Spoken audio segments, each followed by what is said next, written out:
breaker in and of itself if your partner feels jealous or insecure sometimes, but what really matters is how they deal with it. And if you're dating someone who seems to get jealous all too easily, you might want to watch out, because there's a good chance that it'll soon make them paranoid and controlling. 6. They make you second guess their feelings. Choking on water, chat. Yo, I gotta rant for a second. Dear Lord, insecure, jealous, controlling people are the worst to date. Oh, Lord. I've had the pleasure or displeasure of dating a couple of those in my life. Oh, my God. Yeah, so the problem with jealousy is typically that turns into two things. Jealousy will typically manifest as controlling behavior. So they're like, yo, I don't like you talking to other women. Yo, I don't want you to, look at other women. I don't want you to go to party. I don't want you to go out to public spaces where there might be other men around, right? And also, too, jealousy often breeds people doing dysfunctional shit as a way of getting back at you for triggering their jealousy. That's like the most dangerous one. They're like, oh, well, you made me jealous, so now I'm going to go like flirt with another guy. You made me jealous, so now I'm going to go and hook up with another girl at the office party, right? Oh, God. And jealousy ultimately is just stemming from their own insecurity, right? They don't think very highly of themselves, and so they're like, deep down. That's the worst. Any fun stories to share? Right? I could tell a couple, but it's probably not the best to talk about publicly on stream. Yeah, no, jealousy is like, oh my God, it's so frustrating. And it's like one of those things too where it's like you can try to reaffirm to the person, hey, I like you, don't worry about it, but like ultimately it's an insecurity thing, right? And so if they don't feel very good about themselves, they're always going to struggle with that jealousy until they develop a stronger sense of confidence and self-love in themselves. God, it's frustrating. That's the worst. I agree wholeheartedly with you. Whew. Yeah, that can be a tough one. That one alone can sometimes be enough to destroy everything, because that one trait will typically end up manifesting as other traits, right? As controlling behavior. They can be abusive. They can do something, dishonorable, like cheat on you or flirt with somebody else to get you back, right? Get you back, that sort of stuff. It can be a really, really dangerous red flag. So that one's definitely a really good one. 6. They make you second guess their feelings. Most of us know when you've just started dating somebody, you need to be careful in how you navigate the waters. You don't want to come on too strong or seem too needy, because you always want to leave them wanting more. But at a certain point in your relationship, they need to start making an effort to show you how they feel. Because if they don't, they're not ready for a serious commitment, or they're just not as invested in the relationship as you are. Whatever the reason may be, dating someone who plays with your feelings is never a good idea. 7. I totally just got that. What is that? In Sync? This is me dating myself. Quit playing games with my heart. Is that Backstreet Boys? I don't know. It's alright. I'm a 90s kid, y'all. I'm an old man. I have to accept it at this point. Yeah, I think that's a hard one too. Let's go back a little bit. The make you second guess their feelings. This can be a tricky one. Often this can stem from two places. This can be this person, oh man, there's so much potential for this to be like an attachment styles kind of thing. Backstreet Boys. Do you know that song, right, Taz? Like definitely when I was younger, my sisters, I lived with my sisters for a little while. I didn't grow up with them my whole life, but I lived with them for a little while. And so they'd always be hanging out in their room, like listening to all the like 90s song on their like probably like CD player back then. Heard of it, yeah. Yo, it's a great song, okay? Backstreet Boys. Oh man. But yeah, so I know like all the old school like 90s like pop and boy band songs and all that stuff because of my sisters. Anyway, second guessing their feelings. Yeah, I think that's like a attachment. It can oftentimes be an attachment styles thing, Which Ratataz, I still need to figure out your attachment style, by the way. You're not off the hook. I will find that. We will conclusively decide this. It can be attachment style thing because people who are more avoidant leaning can often struggle with this because they just generally struggle with intimacy. And so it's and avoidants typically like hate serious relationships like the plague. They don't hate them, but really tend to struggle with the emotional intimacy part of it. So they make you second guess your feelings. To me, there's like two reasons for this. One is the person might not actually be that into you, and like, you know, it's whatever. Sometimes it takes people a little while to figure out like if you're the one for them, right? I think it's, you know, it would be great if we could all meet someone and instantly be like, I want to be with this person the rest of my life. That's also probably super unhealthy and like a sign of like codependency or persons like borderline or something like that. It's pretty normal for it to really take a good like 6 months to a year of dating someone before you're really like, yo, I want to build something like with this person. Maybe I'm not ready to marry them 6 months to a year in, but like, you know, and I would even say really like 3 or 4 months before you know you want to be exclusive with someone. That's pretty normal with dating, right? So if you're on date 2 with someone and you're like, you know, date 2 just ended and then it takes them a couple days to get back to you, maybe don't immediately, you know, call them, yell at them, and then block them. You know what I mean? Second guess their feelings thing. Oftentimes anxious people can, or even like actual personality disorders, like people struggling with borderline personality disorder, dependent personality disorder, can really struggle with just coming on a little bit too fast. And I'm gonna take a sip of water here, dude.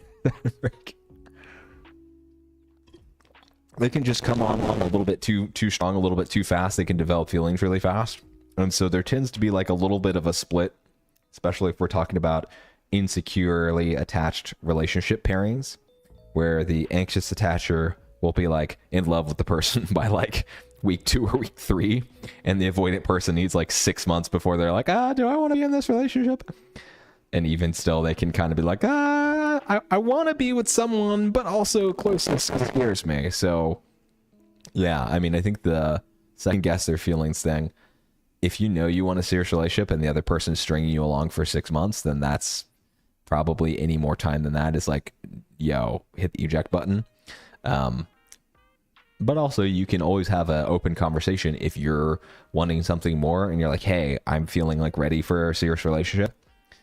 I really like you. I like where this is going. I'd like to know if we're on the same page, that we're both wanting to turn this into something serious, and have that open conversation and see how it goes. If they're like, then, you know, if they're still on the fence, then people are people. Sometimes we aren't always going to be on the same timeline of being ready to commit to someone.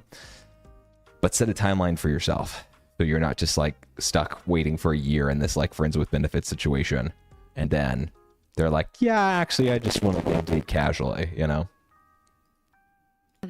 They talk badly about their exes. Oh God. Bring up their ex during conversations and compare hit me right in the to their feels. last relationship, or tell you all too private details about their last relationship. You need to remember that if you and this person ever did become serious and eventually break up, there's a good chance they'll treat you the same way. And the fact that they feel the need to bash their exes and make them all out to be the bad guy just goes to show that they're still hurting over their most recent breakup and could be looking to you for a rebound. Do you relate to any of the signs we've mentioned? Yeah, that is a great, God, yeah. That one for me, the do they smack talk their exes, that is a like huge red flag that I will personally like really notice when I'm dating women.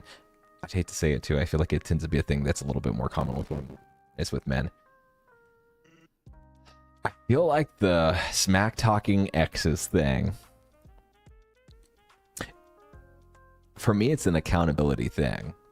If this person can't have a relationship with someone and then say, hey, this relationship didn't work out, probably my partner brought 50% of the issues to the table and I brought 50%, and then maybe it's not exactly 50-50. Like maybe one person was a lot more unhealed than the other person, or, you know, maybe it was a completely logistical thing. Maybe it was beyond anyone's control. Like you wanted to live in Paris and they wanted to live in California, and that's why the relationship ended, whatever. But in most relationships that don't work out, that are beyond like some kind of logistical reason, it's like one person brought 50% of the issues to the relationship and the other person brought 50%. If I'm then dating someone that just has a habit of blaming every single ex they've ever been and villainizing them, of like, that guy was a narcissist and that guy was a narcissist and that guy's a narcissist and that guy's and I'm a perfect villain and I did everything perfectly and I'm beyond sin, there's a huge red flag that probably means this person has like zero accountability and also zero self-reflection, right? Because if you can't self-reflect on the issues that you might have brought to the relationship and you just instantly point the finger at other people, it's not likely that that person's going to change, right? And so that tells me that that person has a really hard time growing as a person in general if they can't be accountable. And yeah, the video put it really well that if that person took no accountability and demonized their exes when they break up with you, or you break up with them, whatever, when the relationship ends, they're probably going to do the same to you, right? If they run around shit talking their ex to everyone and you're dating them and they're like shit talking their ex, which again, it could be because they haven't emotionally been over it. You know, maybe this person just has a habit of like hopping from relationship to relationship.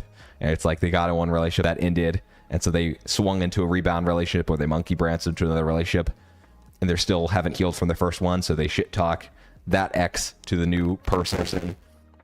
And then that relationship ends because they're an unhealthy person that can't self-reflect and can't take accountability and never grows as a human being.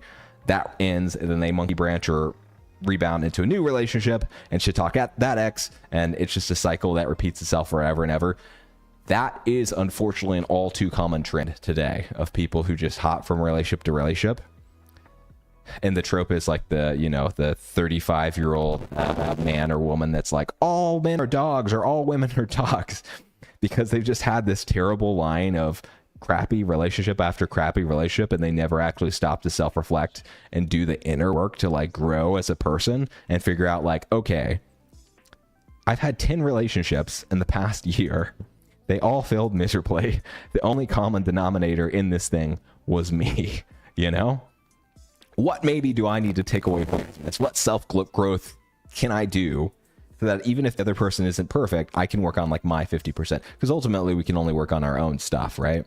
We can't control what the other person brings to the table. If the other person is actually a sociopath or a narcissist or whatever, statistically that's highly unlikely, but maybe they are and you can't do anything. Well, there's still stuff that you could have done in a relationship. You could have exited earlier. You could have set boundaries more firmly, whatever. So even if this person is an evil, perfectly evil villain that's like a narcissist or a sociopath, which again is statistically super rare, and most of the time they're just a normal flawed human being like you or I, you know, you still can take away lessons from that, even if it's just like, oh, I'm going to notice things that really don't align with my values earlier and exit that relationship earlier. God knows I've been in some relationships where I'm like 3 weeks into it, I'm like, this person's got some major character deficits, or man, this person sucks ass at communication, and it's probably not gonna work out long term.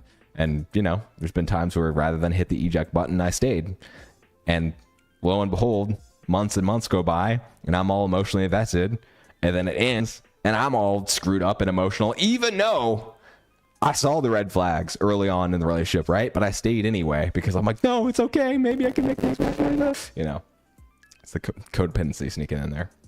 We'll have another stream entirely on codependency sometime, because I think it's such a huge thing that can make a life in relationships difficult. So yeah, I like this video. Again, I'm a huge fan of Psych2Go. I think they make a lot of mental health topics like really bite-sized and digestible, and it's also, you know, the language is very, you know, I think it's very accessible to everybody. I was like, what the hell is the word? Palatable? No, accessible. So yeah. So this is red flags on dating, And we'll watch the other video first, and we'll start working on our list here. So this is red flags in dating, but I also wanted to watch this video on red flags in relationships. And then we'll see how we go on time here. Jesus Christ, it's already almost been an hour. I feel like I yap so much I can turn a 5-minute video into an hour-long stream.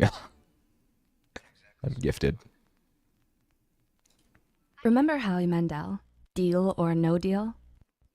It's not so funny now that this could happen to something so serious like your relationship and your intimate Yo, don't laugh at me, significant right? other. Or is it? Red flags can make or break your potential relationship. And here are 7 red flags to watch out for. Okay, hold on. What do you feel like, Ratatas, is your, out of that video that we watch, out of the 7, what do you feel like, or just in general, what do you feel like is the biggest red flag that you look out for when you're like, you know, dating someone or talking to someone? I mean, I feel like that can even really, a lot of those red flags can even be applicable to like friendships too, right? So like, because I think if you're friends with someone and you notice they're dishonest or they're disrespectful or they have a habit of like lying or anything like that, what do you feel like your number one red flag or your pet peeve red flag out of all of them is? 1, your core values don't align with each other. It's one thing when you don't enjoy the same food or activities, but it's another thing when you both disagree on certain values. I'm picky, so I never. For example, never how like money or anyone's food. time should be spent. People get into relationships for the wrong reasons all the time. In general, people are driven by sexual attraction, but we disregard whether the person is good for us in the long run. Number 2. I like I like that one. We're already starting off with a banger here. The values thing I think is totally valid. I think that's the other thing too. This is myself calling myself out. With everything. Don't like all the things. Also, don't heart all my posts.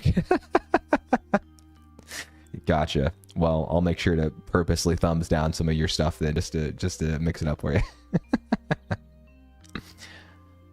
Yeah, I mean, I do think that's like I agree with what you're saying with the agreeing with everything. This is me disagreeing with your agreeing with everything and saying that you should agree. No. But I also think it's like kind of normal though, that for 2 reasons, like again, whether it's romantically or non-romantically, I think just a part of social cohesion is that we want to skew towards like everybody getting along. And so sometimes I think, especially if someone is insecure, they can overshoot that, especially if they're kind of like people pleaser, or I'm thinking in terms of like personality traits, like highly agreeable. Like there's definitely been periods of my life where I've been very disagreeable and just didn't give a fuck. And so if someone said something that I didn't agree with, I'm like, oh, I'm going to be a macho man and like, oh, I disagree with you, you know. But I think as I've gotten older, I've seen more of the value of not trying to be argumentative, I guess. So I don't know. I feel like there's a balance there. I feel like I'm not going to immediately write someone one off if they're like trying hard to impress me, I guess. But that's my take on it. Oh, also random question. I feel like my audio, the popping thing that we had the other night, kind of just fixed itself on its own. So if the popping is still there, please let me know, because I literally recorded myself for like 2 hours the other night trying to figure out what the issue is, and it just like resolved itself magically. So I don't know. But yes, I disagree with your agreeing with everything. So I'm agreeing with you that I disagree. I don't know. You stop laughing together. When the honeymoon phase is fizzling out, do you suddenly realize that they're no longer such a comedian and the jokes and topics are actually not so funny or I never sexy? run out of jokes. Noted by UC Berkeley. I never run out of jokes. People run out of liking my jokes. Psychology professor Dasher Keltner. You got the dad For jokes couples who all divorced day on long in average this room. 13.9 years after they were married, it was the absence of laughter that predicted the end of their bond. Number 3, you have different lifestyles and goals. Yeah. As mentioned, I feel like this one, I'm not even going to let it get to the end here. I feel like this one can be so damning, like tying it into what I said earlier. Because in my mind, I think there's different red flags that I look for in dating versus like a long-term relationship. Or I guess it kind of like, you'll notice different things at different stages. But ultimately, especially with like the physical attraction thing. You might be physically attracted to someone at the start, but if you really notice after you get to know them, and the goals and values thing tends to take like longer to figure out with someone, like weeks or months. It's also why like not immediately hopping into bed with someone can kind of be a good idea, because if you haven't slept with someone, then you're not all like oxytocin like bonded to the person, right? Yeah, I feel like it's such a thing, especially when you're younger, of just being like attracted to somebody, whether it's their personality or looks or a combination of all those things, right? Or their accomplishments, right? Accomplishments, career, money, looks, personality, humor. For me, you know, I have all those things, so, you know, I'm sure, you know. But I think it can be really hard when you see that there's like goal or lifestyle incompatibility to really take that stuff seriously. But it can be so hard because you end up really developing a relationship with someone that's like just kind of got an expiration date on it, and it could be one of the saddest things, really, when you're just like, man. So Before, if you like dogs and they like cats, then that's okay. But if you Cats- like cats crocheting at definitely home better. and playing with your cat while watching Netflix, and they need to hang out with their bros, going bar hopping and tailgating all the time, ugh. or if you ultimately want to build a family and live in a white picketed house with kids running around and People who party, deal breaker. they want to be the Just next saying. Charlie Sheen, Just saying. then it's probably not the best match. Number 4, you don't trust each other. Do you genuinely believe what they say? Yo, what How up, much of what Flame? they How you say doing, triggers an man? alarm? Do their actions align with their words? Yo, I was literally just thinking the other day, we need to have a community game night and have everybody play Overwatch, because like literally everyone who hangs out in a stream, they're all like, I play Overwatch. What's up, Flame? What have you been doing? How's your night been? Do you We're talking about dating, so you know. stalk their social media for countless Getting spicy hours up in trying here. to figure out if they're honest or vice versa? This is a huge red flag. Number 5, you're both toxic to each other. Yeah, I think the don't trust each other ties in a lot into the jealousy thing. Sometimes this can be like a legitimate one. And again, tying this into the attachment styles thing.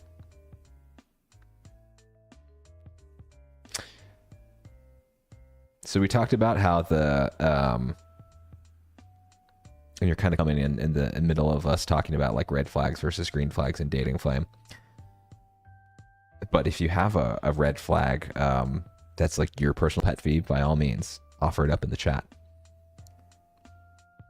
We talked about how with avoidance, when you're dating them, yeah, dude, you be doing some dating, man. You need some dating tips. But often, like with avoidance, we talked about how earlier they can really leave you like guessing and not unsure of like where they stand with things because they just have issues with emotional intimacy. The trust thing can also often be attachment related. So people with fearful avoidant attachment, again, we've talked about attachment now on this channel a lot. I'm a big fan of attachment theory because I think it explains a lot of like human behavior. It's not the only thing, but I think it's a big thing, especially when it comes to like interpersonal relationships. Fearful avoidance, aka disorganized people, disorganized attached people, I guess I should say, often struggle to trust people. And it's often because they grew up in a household that there was a lot of chaos, dysfunction. Oftentimes these people have a history of like abuse, physical, verbal, psychological, sexual, whatever. And so they can just generally really struggle with trusting people. Also, people with like CPTSD or normal PTSD can really struggle with trust. So yeah, oftentimes this don't trust. If one or both people don't trust each other, oftentimes it's like a telltale sign that there's like some kind of history of trauma going on. Like they got cheated on, which can be traumatic. Actually, the cheating thing. Oh God, what is it? Cheating. PTSD. There's like literally yes, post-infidelity stress disorder. There's like literally like so you guys don't have to offer up in the chat whether you've been cheated on before or not. To my knowledge, I never have, thank God. But then if I have, at least oh God, that's terrible to think about. Overwatch sounds fun. Hey yo, I've been really wanting to play the new Sonic game that just came out, but like if we got an Overwatch team tonight, I will hop on and play some Overwatch. Bacon, pancakes, and Pokemon kind of evening. Nice. And I forget, Flame, are you super into, I know you said Pokemon. Is it the VGC or is it the card game? So my brother is a huge Pokemon nerd. I'm also kind of a Pokemon nerd, but he's a huge Pokemon nerd. And we've both played the card game before and the video game. But yeah, post-infidelity stress disorder, it's not an official diagnosis. But for example, getting cheated on can be so traumatic that it can literally be its own kind of version of PTSD. And so typically people who really struggle to trust each other could be a sign of like they had some kind of significant trauma in their life. 4. You don't trust each other. Number 5. You're both toxic to each other. No one is perfect. Everyone has a story. Everyone is flawed in their own ways, and that's okay.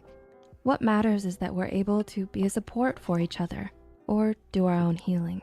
Oh, Ratataz, would you be down for Overwatch later tonight? We may unconsciously end up being toxic to one another. Number 6. Either one of you is not committed. Yeah, that's rough. Successful relationships require commitment. Nice. Sometimes our past trauma make us feel broken or insecure. Lame, man. We may have unresolved trust issues. Finish your baking pancakes. Play some Pokemon while I wrap up talking about mental health stuff, and then come play Overwatch with us. We'll just do community game night whenever. But also, I want to start doing Sundays as normal, as like regular community game night. So, because I feel like everyone's like more free on Sunday. Issues or a fear of intimacy. If that's the case, it's important to address them together or seek professional couple counseling. And number 7, you don't see a future together. Yeah, that can be Even hard. though you're happy together now, perhaps you don't really see a future together. Perhaps your goals and theirs don't align anymore. Perhaps there's someone out there better for one of you. You start questioning things. While it's normal to have what ifs in a relationship, it's another thing if you can't picture this person in your future. If you identify with some of these red flags, it's best to communicate them as early as possible to your partner. You might risk losing a relationship right away, but at least you will know whether your partner is ready to address the issues together, if possible. My man, Flame. I love it. About to play some Overwatch tonight. It's good because it's fine. It's fine. I just won't play Sonic on stream because I'll just play it like literally every waking moment off a stream. It's fine. You guys pushed me to it. You know, I wanted to save the game for stream, and now I'm just gonna be forced to like literally binge play it tomorrow for like 10 hours straight off a stream. You know, it's fine. Can play Sonic. What? No, Ratataz. No, we have to play. You guys have forced me to not play Overwatch, or to play Overwatch instead of Sonic. So I have no choice but to literally just like play Sonic all day tomorrow off stream. It's fine. I'm totally joking. I would love to play Overwatch with you guys. Let's see. Oh man, I really like this video, but it's a little bit long and I don't want to go too long. So hopefully you guys know I'm a huge fan of Psych2Go. By all means, I encourage you guys to check them out. I think they make psych content like super digestible. I feel like they're a little bit on like the pop psychology, like casual end of things. So I like them as a channel because I think they make psychology topics digestible to other people. I don't tend to watch them that much, but I like their videos, like bringing them up in stream and sharing them with other people about stuff.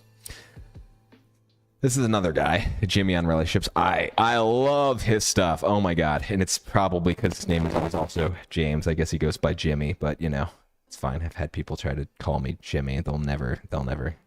Got one friend that calls me Jim, and I'm like, damn it. You're lucky, my friend, because I don't know if I'd allow it otherwise. But Jimmy on relationships, we won't watch it because otherwise it's gonna get pretty late, and I want to get to flags and finish out our cute little infographic here. But yeah, I love his stuff, man, and his Instagram is also really good. So let's watch let's start putting in some of these red flags here. What did we learn today, class? Help me out here. What are red flags? So let me start filling out some of these red flags here. Let's see. I've got my cheat sheet to help me out as we've been going here. So, red flags. All right, red flag number one that we talked about a couple. I'm going to kind of boil it down to a couple things. So, I'm going to say disrespect. Oh, we caps lock it, y'all. Oh, Lord. Respect. Hooked on phonics, y'all. Works every time. Disrespectful or dismissive behavior, we'll call it. So if the person's like generally disrespectful, if they're like dismissive of your feelings, if you try to open up to them and they like stonewall you, those are all major red flags, I would say. Let's see what else here. Talked about jealousy. I'm gonna add this down here. So, and again, a little bit of jealousy is probably human. They hide things. Yeah, I like that. Excessive jealousy or control. Let's see. Accountability for mistakes, hide things. I like that as well.